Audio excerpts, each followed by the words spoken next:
Okay, cool. I think it's happening now. Okay, great. Okay, yeah, so thanks for sharing.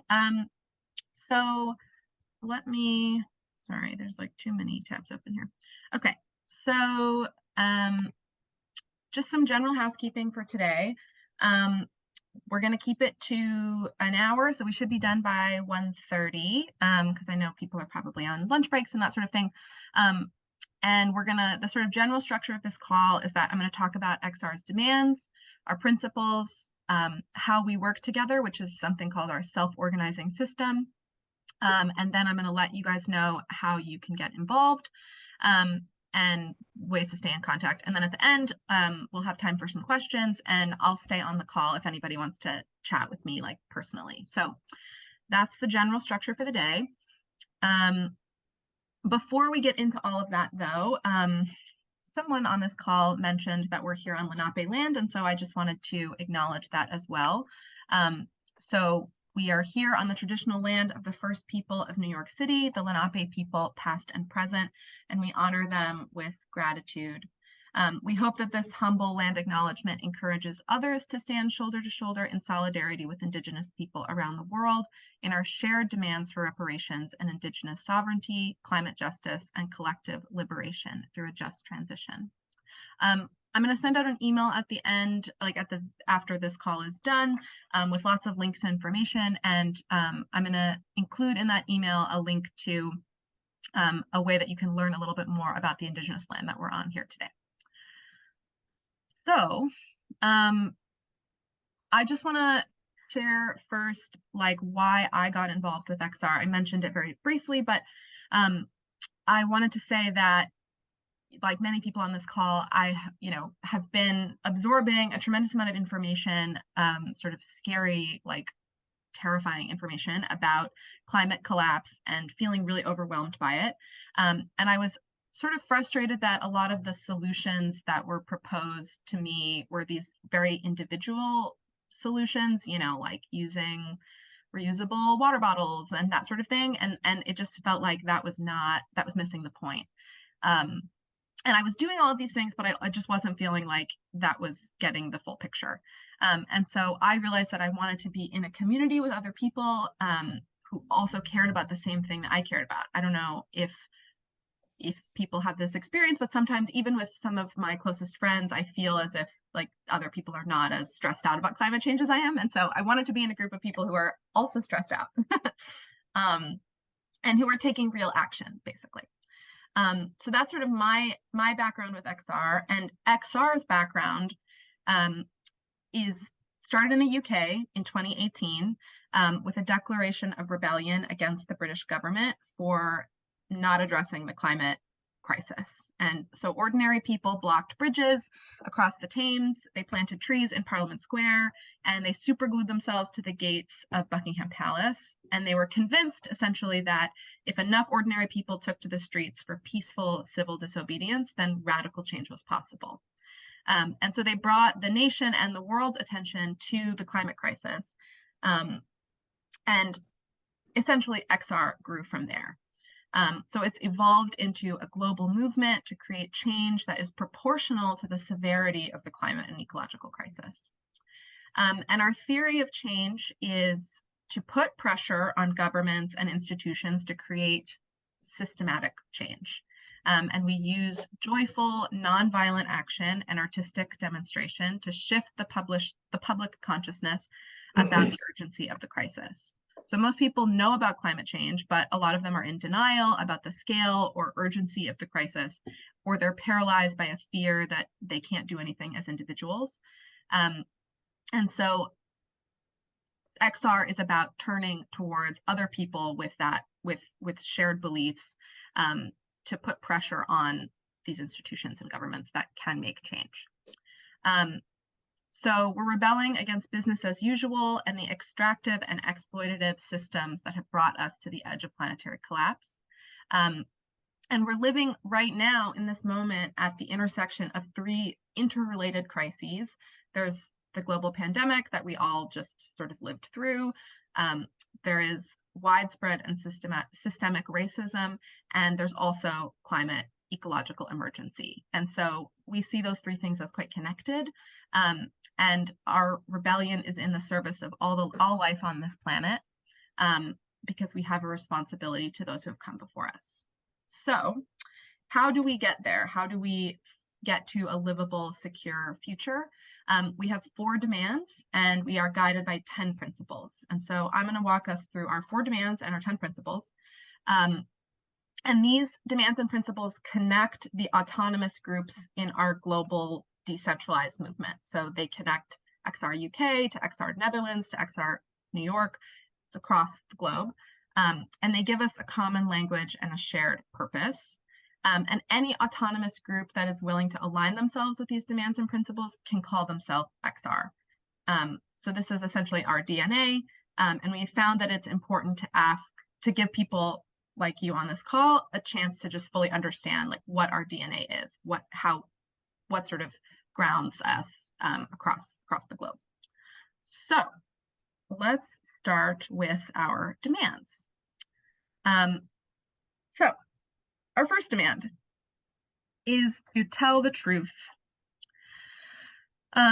We demand that the government tell the truth about the emergency we face as a species and as a planet.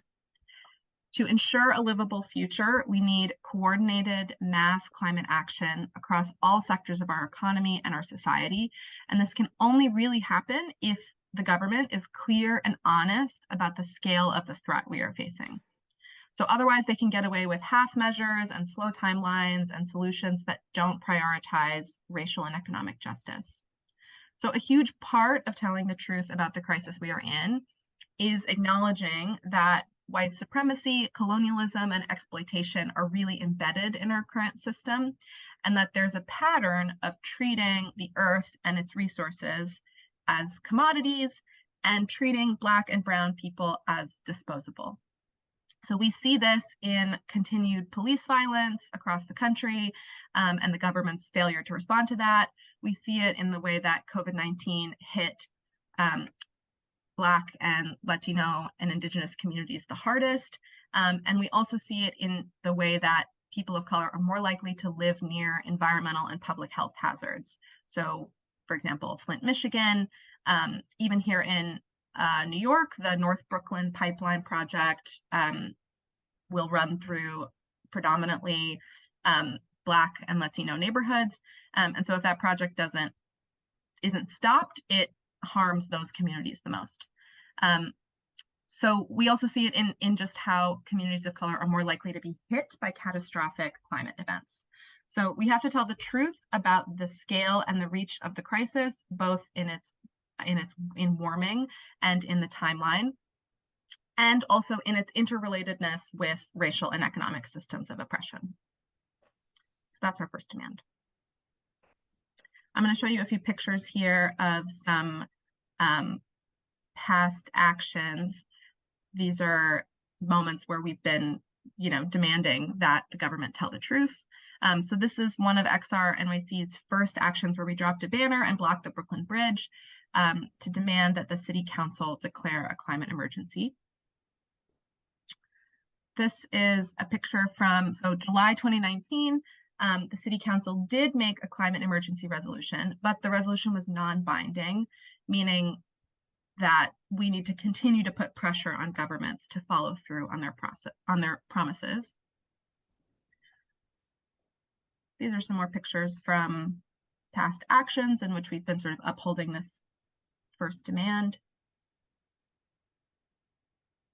And this demand applies to government, as I've mentioned, but also to the media. We've had quite a few successful actions where we've disrupted various media organizations. Here's a picture of us outside of Fox News. This person in the front holding the banner is one of our lovely members, Yana. She's great. And we also apply this pressure to tell the truth to financial institutions and corporations. So that's sort of like especially the theme right now. Our sort of strategy this year is to focus particularly on banking institutions. And so this is, I don't remember when this picture is from, but here's another one. Okay, cool. So first demand, tell the truth. Second demand is to act now. So when we accept the truth of the climate and ecological emergency, we have a moral obligation to act now. And so this demand is based primarily on what science tells us is necessary. So which is rapid, mitigative, and restorative action in the next 5 years. So we're seeing all these commitments to emissions reduction, which is good news. But many of these commitments from the government and from various organizations, they're not adopting timelines that give us a good shot at a livable future. So current science says that we could reach the emissions threshold that will push warming 1.5 degrees Celsius above pre-industrial levels by 2025. And so when governments and organizations throw out this 2050 timeline, which is what we've been seeing a lot of, it's too late. It misses the point. And it also leaves the door open for a lot of procrastination and kicking the can down the road. So even assuming that that governments and companies are 100% serious about the 2050 timeline, and we're not sure that they are, reaching net zero by 2050 gives us at best a 50-50 chance of remaining below that threshold. So we really need to start acting immediately with a 2025 timeline in mind. So in the spirit of telling the truth, as our first demand is, I want to say here that we understand that reaching net zero by 2025 may not be possible, but shooting for it and failing gives us a much better shot at a livable future than adopting a timeline that we know doesn't work. So our insistence on acting now is one thing that sets us apart. And we hope that by telling the truth about the timeline needed, we can continue to push the envelope on what the public is demanding and have a better shot at getting the government to act with the necessary urgency. So how do we do that? How do we get governments to act with the necessary urgency? That leads me to our third demand. This is my personal favorite part of XR. So this is for a demand. This demand is for something called a citizens' assembly. And so I'm going to explain what that is. First of all, we have to acknowledge that our current system of electoral politics has failed to address not only climate change, but injustice and inequality that's like baked into our society, which is one of the roots of climate change. So politicians, even well-meaning ones, are forced to focus their energies on short-term electoral cycles rather than the long-term hard choices that have to be made. And this makes them less likely to take risks and put forth visionary policy. So no matter who is in the White House or how we feel about the administration, I think we can all agree that our system of electoral politics is deeply divided, and it also actively disenfranchises communities of color. So our third demand is for a process that can break up some of the deadlock over intractable issues and ensure that more voices, particularly marginalized voices, are heard and listened to. So that process is called the Citizens' Assembly. And it's a form of democracy that brings together a representative sample of the population, which means that the body of people in the Citizens' Assembly mirrors the demographic makeup of the area they're representing in terms of gender, race, age, ethnicity, etc. The body is formed by a civic lottery, not unlike jury duty. And the body of people is then given a mandate to deliberate on. It learns from a wide range of experts and educators, advocates on the topic, and then trained facilitators help the members in the body deliberate on the issue, have like fruitful discussions, and then they make the body of people makes a specific set of policy recommendations. So these recommendations can be binding or non-binding, but in either case, they increase pressure on government to act, and they can also give politicians a more politically viable way to take drastic action. Because essentially, if a politician doesn't want to have their name associated with something too sort of hot or controversial, they can say, oh, well, the Citizens' Assembly voted for this or suggested this. It's essentially a way to ensure that people's voices are heard, and it increases likelihood that they're listened to.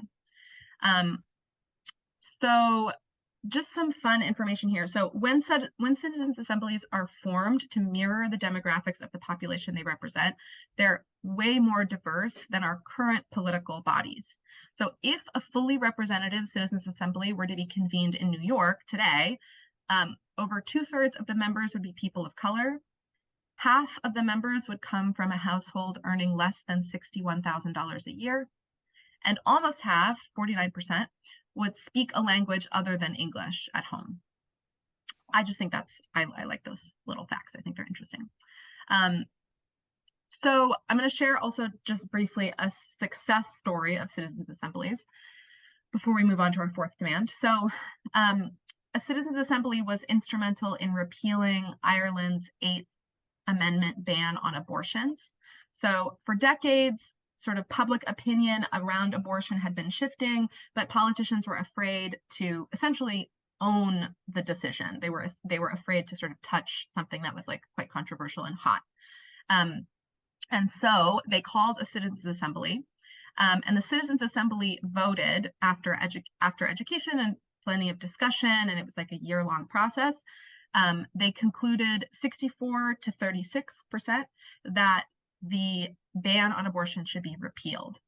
And the political party in power felt that that indicated essentially that they could repeal the ban successfully, because the citizens assembly was saying, we want this, they're a representation of the larger body. And so I think this is, like I said, when was this? This was a few years ago. The ban on abortion was repealed.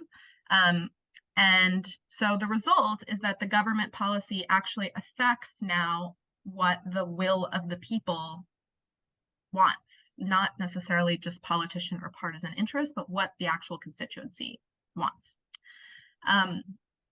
So that's our third demand, citizens' assemblies, and we're calling for New York City Council to enact a citizens' assembly on the climate and ecological crisis. And we're not, so I think it's important here to say, we're not pushing for a specific policy platform, we're not trying to endorse specific politicians or parties. We're calling for City Council to convene a representative body, give that body a mandate, and then commit to acting on the recommendations that body comes up with. So that's our third demand. Okay, our fourth and final demand is for a just transition. And we demand a just transition that prioritizes the most vulnerable people and establishes Indigenous sovereignty, establishes reparations and remediation led for and by Black people, Indigenous people, people of color, and poor communities for years of environmental injustice, and would establish legal rights for ecosystems to thrive and regenerate in perpetuity, and repairs the effects of ongoing ecocide to prevent extinction of humanity and all species in order to maintain a livable, just planet for all. So we believe that the Citizens Assembly is the path to a just transition. A just transition means enacting solutions to the climate emergency that move our society away from the patterns of extraction and exploitation that I mentioned before, which are a result of the long history of environmental racism in this country, and moving energy towards housing, healthcare, education funding, especially to benefit Black and Indigenous communities. So it's also important here to acknowledge that Black organizations and Indigenous peoples have been, and other people of color, have been fighting for ecological justice for decades and centuries. And a just transition involves looking to those voices for leadership in determining what changes are made and how those changes happen, and particularly how resources are distributed and shared. A just transition also acknowledges that countries in the global north, where we live now, which are countries that have historically contributed the most to greenhouse gas emissions and benefited from the extraction and exploitation of the global south, have to lead the way on emissions reduction. So just transition is a transition in which power is shared equitably, human rights and dignity are protected, and decision-making is returned to the communities most affected by the decisions being made. So in our organization, which is a non-hierarchical organization, we look to a set of 10 principles, which I'm going to talk you through next, 10 principles in order to guide us on these 4 demands. So what are those 10 principles? And also, I just want to say here, I know I'm throwing a lot of information at everybody, so, you know, I just want to acknowledge that that's happening. And I'm going to send, like I said at the end, I'm going to send an email sort of wrapping some of this up for people because I know there's a lot of information here. Okay, so we have 10 principles. I'm going to move through them fairly quickly. So our first principle is that we have a shared vision of change. We want to agree on the path moving forward and share the work so that we can begin to decentralize power.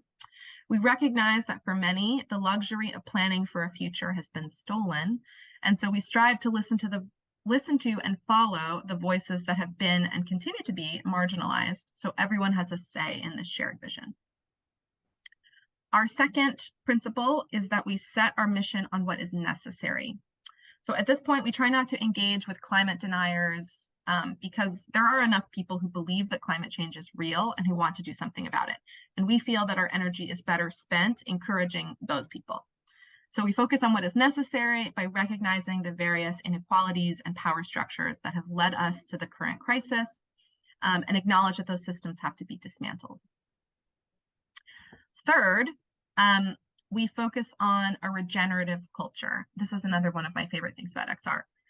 So we recognize that there are examples across the globe and throughout history of people who are able to live regeneratively within themselves and the world. So we look to those examples, especially to Indigenous traditions, to learn and stay grounded in a culture of care and joy and connection. So we put an emphasis within XR on taking care of our relationship with ourselves, with individuals, and obviously with the planet. Our fourth principle.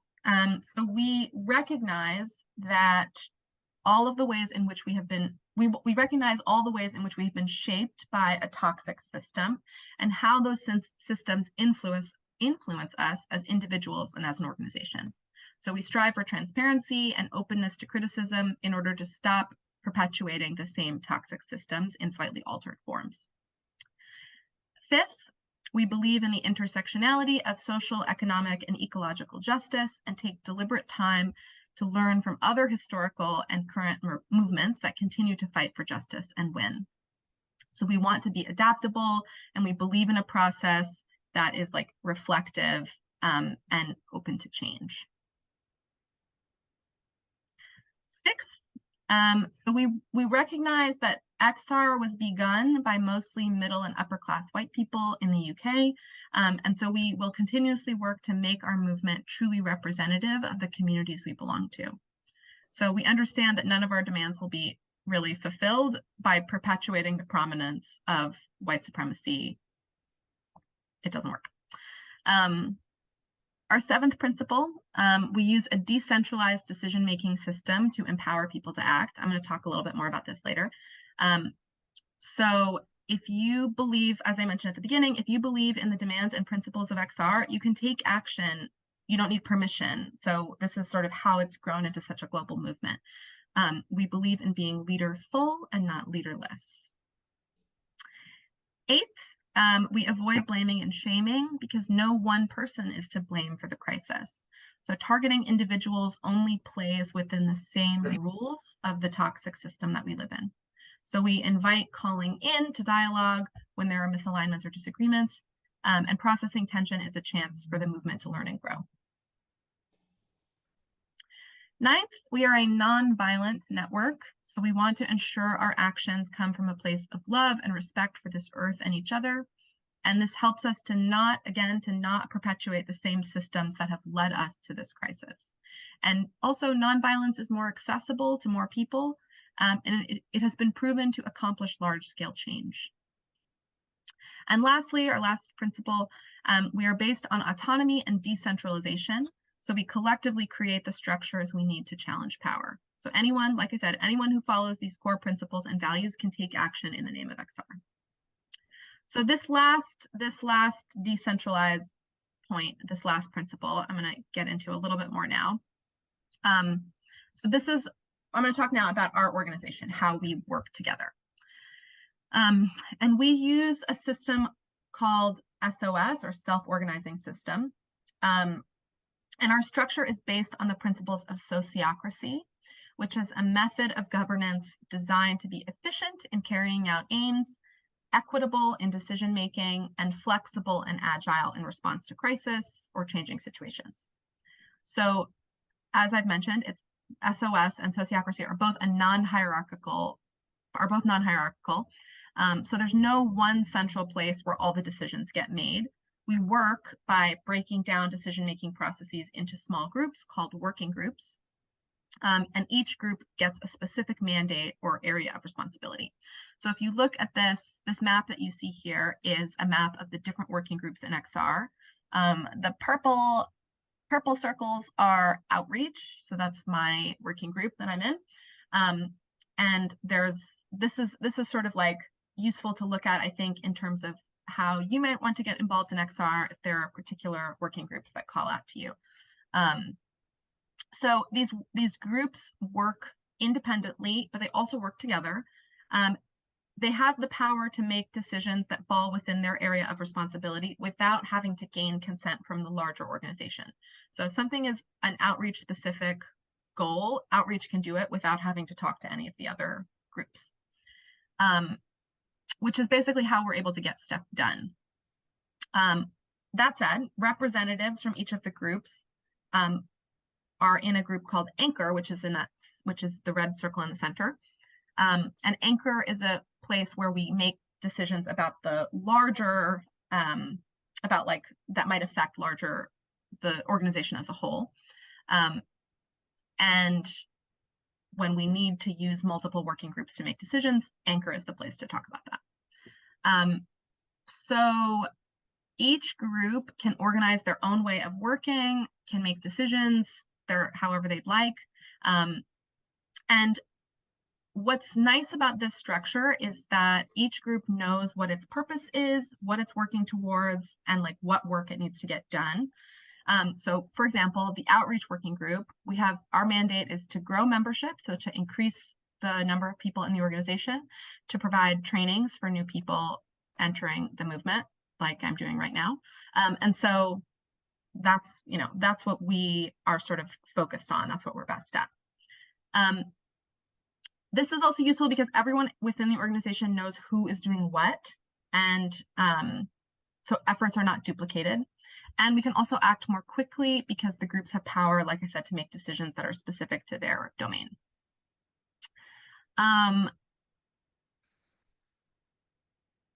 going to move us along because we're running out of time here. If you have any questions about SOS, like I said, there's going to be some time at the end, but I think that this is I think, a really cool part of XR.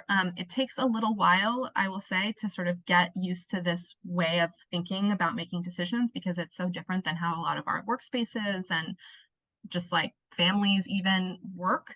And so there's a sort of like adapting period of time with SOS, but I think it's really cool once you sort of get into the swing of it.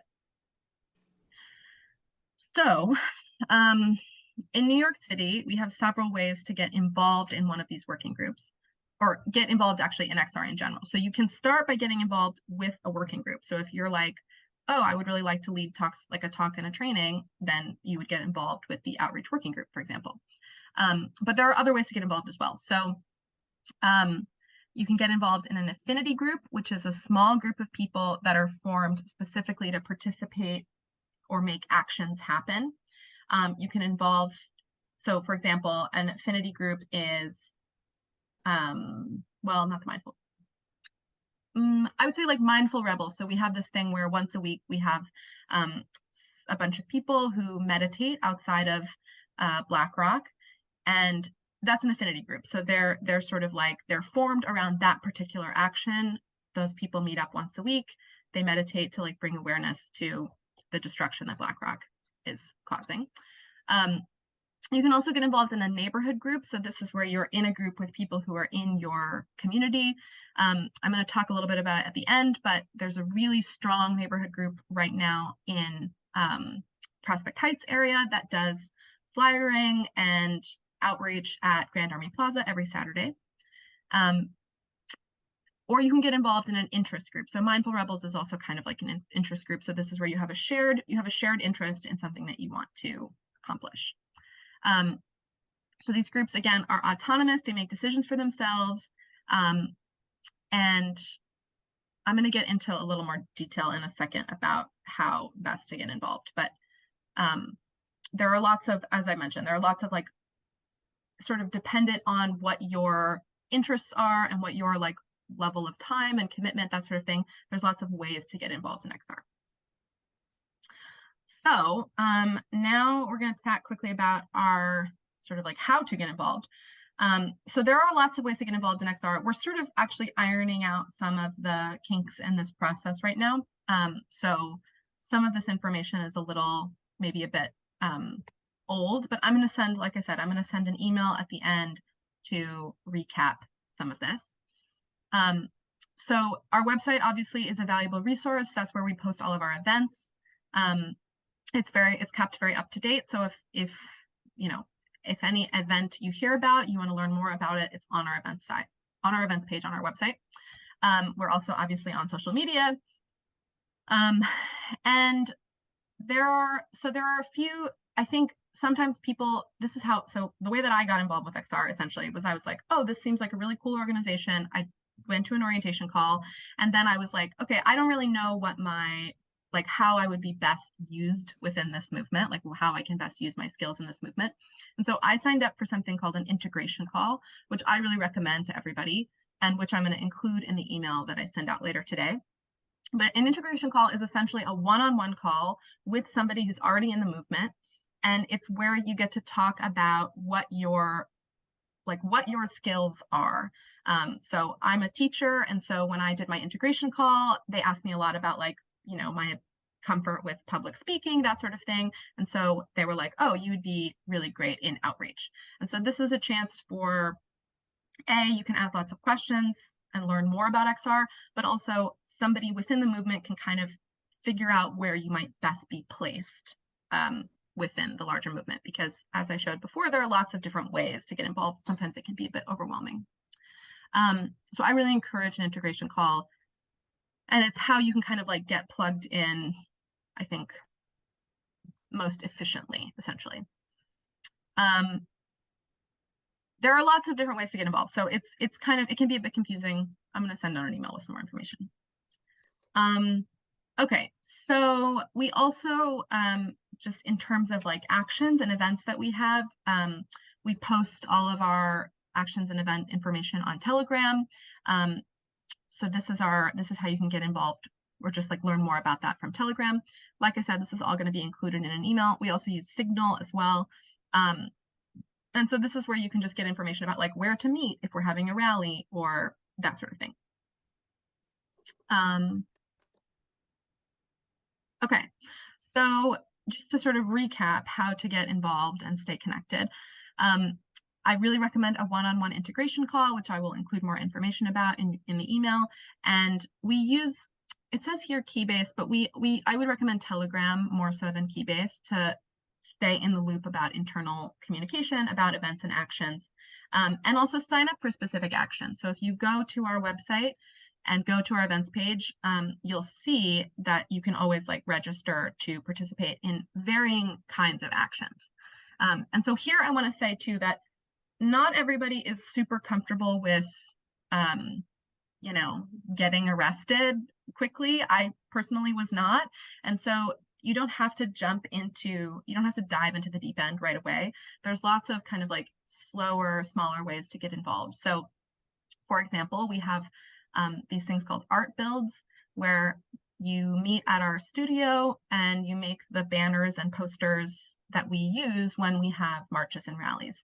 And I really like art builds. I think that they're a nice way to sort of feel like you're meeting people in XR, you're making something, but maybe you're not ready yet to get like really heated and get into a sort of what we call a red roll, which is like where you have the possibility of getting arrested. And so that's not for everybody. So I think sometimes it's nice to start with like a smaller but still really impactful role. I'm going to talk a little bit at the very end about what sorts of things we have coming up that sort of show our varying levels of involvement. I want to say here that, I hope that this talk has given you a bit more context about our demands, our principles, and our organizing structure, and that now you feel more comfortable to get involved in the movement. And like I said, you can get involved based on your comfort level. So there are arrestable roles, but there are also tons of non-arrestable roles: marching, making banners, handing out flyers, the back end coordination, talks and trainings like I'm doing right now. And it takes everybody, it takes all of us to build the future that we choose. And everyone has something unique to bring to the table. This is XR in a lot of ways is an experiment. And so, we welcome everybody to that experiment. And we hope to see you in the streets. So with that said, here are some things that are coming up. We have every Friday morning, we have an embodied anti-racism practice. This happens via Zoom. This is just more of a like talks and trainings kind of learning space where we get into the connection, as I mentioned on this call, the connection between the climate emergency and systemic racism. We also have an art build on Friday, and they happen fairly regularly. I would say like once a week or once every 2 weeks, 2:30 to 6 p.m. It's at our studio, which is in Dumbo. There's more information online about all of these events. And like I said, the art build is just a nice chance to make something, to be in community with a bunch of people. They're always having a really fun time. Whenever I go to an art build, everybody's like having a great, grand old time there. So I think art builds are really a nice way to sort of start slowly. We also do flyering at Grand Army Plaza every Saturday from 10:30 to 12:30. And I'll include in the email the link to how you can kind of like get connected to the right person for that. This woman named Meg leads that, and Meg is wonderful. And it's just a nice chance to do some outreach in a sort of low stakes setting. We also do a weekly meditation sit at Black Rock Tuesday mornings, 8 to 9 a.m.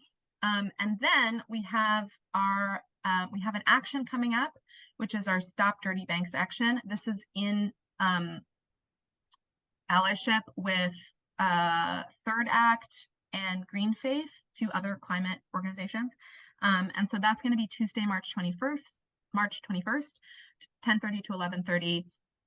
This plaza is outside of some bank, I wish I knew. And that's going to be like a more sort of like elevated action. That's where we're going to do some real civil disobedience. So if you're interested in that, like I said, I'm going to send out an email with some more information, but you can also reach out to me directly if you want to figure out how to get best involved in that action. Okay, I'm going to stop sharing my screen, and we have like 5 minutes. If anyone has any questions, now is a good time for it. If you need to hop off also, you're welcome to. I'll also let me stop recording so that people can, wait, hold on, I don't know how to do that. 1 second.